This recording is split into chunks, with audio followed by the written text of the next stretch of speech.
How to start cryptocurrency trading, easy tutorial for beginners. Hey guys, welcome back to the YouTube channel. Today I will be showing you how to get started with crypto. So let's get into it. Now, cryptocurrency trading is one of the largest and most popular things to make money currently, and it is definitely a complicated thing that you can do, but once you learn the basics, I don't think it would be too hard for anyone to begin cryptocurrency trading. So first off, you have to choose a platform for cryptocurrency trading. Now, I'm going to go ahead with Binance over here. You can go ahead and choose any kind of platform that you want. You can go ahead and choose FX Futures or FX Trade or any other platform that you might want for your crypto trading. Binance is one of the most popular platforms, and that is why I am using Binance. Now, after you have chosen your cryptocurrency platform, you're going to just create your account, and they will ask you for account verification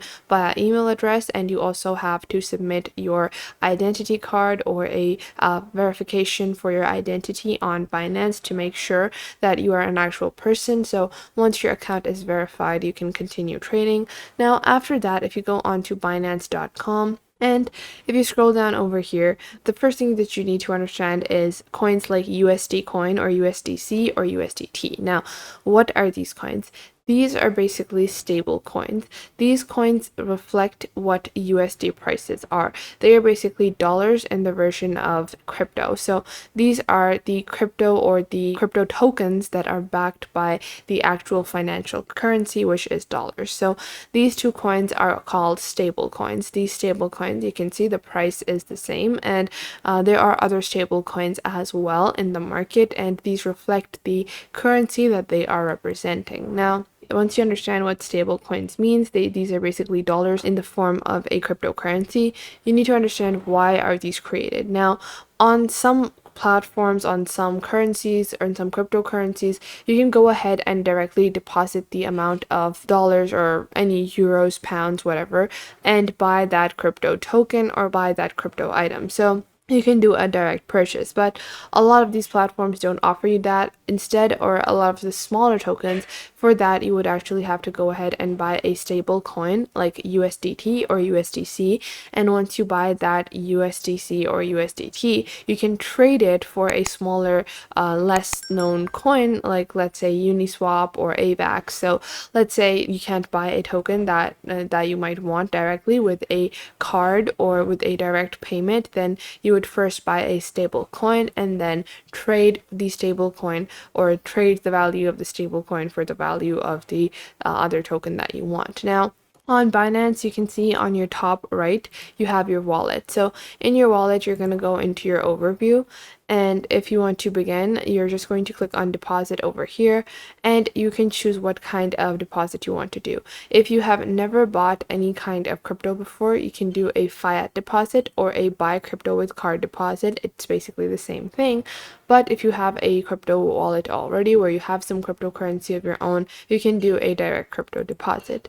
Now, once you do that, you might be wondering, okay, I understand the basic stable coins and I want to trade. How do I begin trading?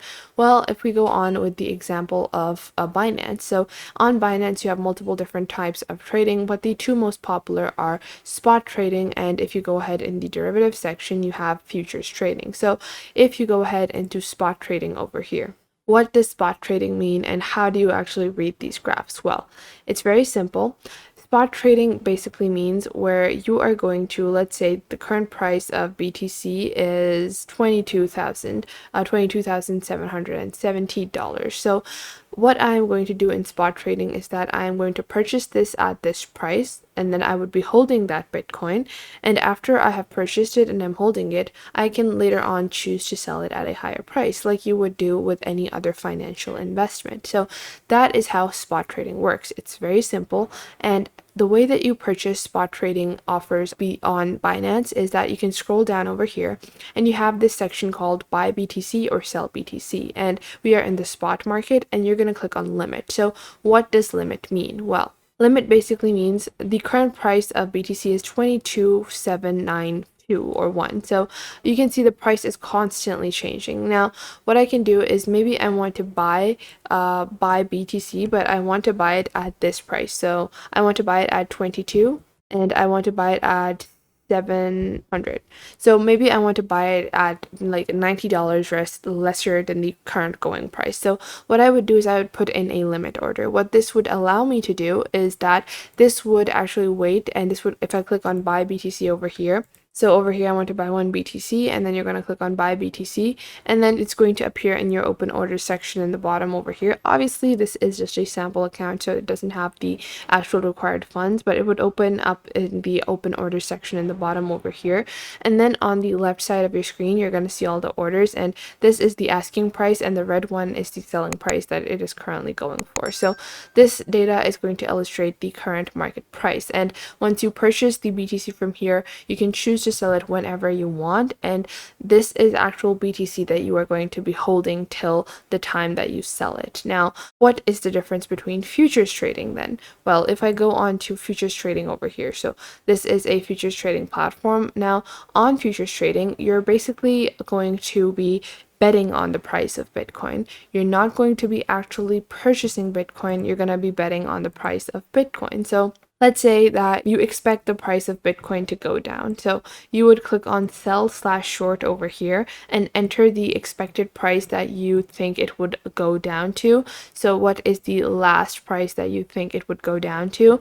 And you're just going to enter that price, and then you can also go ahead and add the minimum quantity of BTC, or so however much money from your wallet you want to do.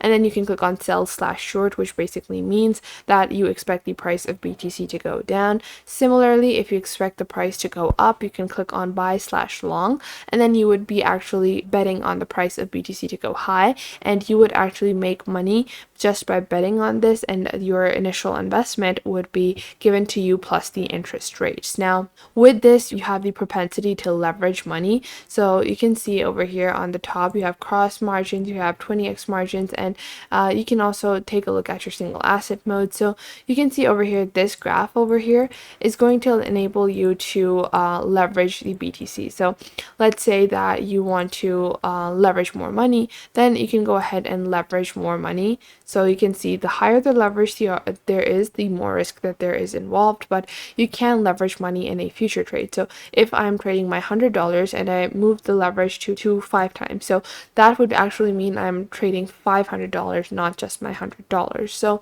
these are the basic differences between spot trading and future trading. Now, I hope you found this video helpful and you're now able to better understand cryptocurrency trading as a beginner. Make sure to leave a like and subscribe to the YouTube channel. And if you have any questions or queries regarding crypto, then make sure to ask in the comment box down below. So I hope that you understand spot and futures trading. These are the two most popular ones. You also have things like strategy trading and P2P trading, as well as margin trading. So margin trading is basically a version of futures trading. If you go ahead and open up your margin trading chart over here, it's pretty similar to futures trading, and you're able to leverage more. It's like a intermediary between spot trading and futures trading, where you're able to leverage more money and then repay your trade later on. So this also has a high liquidity risk as well. So that was it for today, and I will catch you in the next video.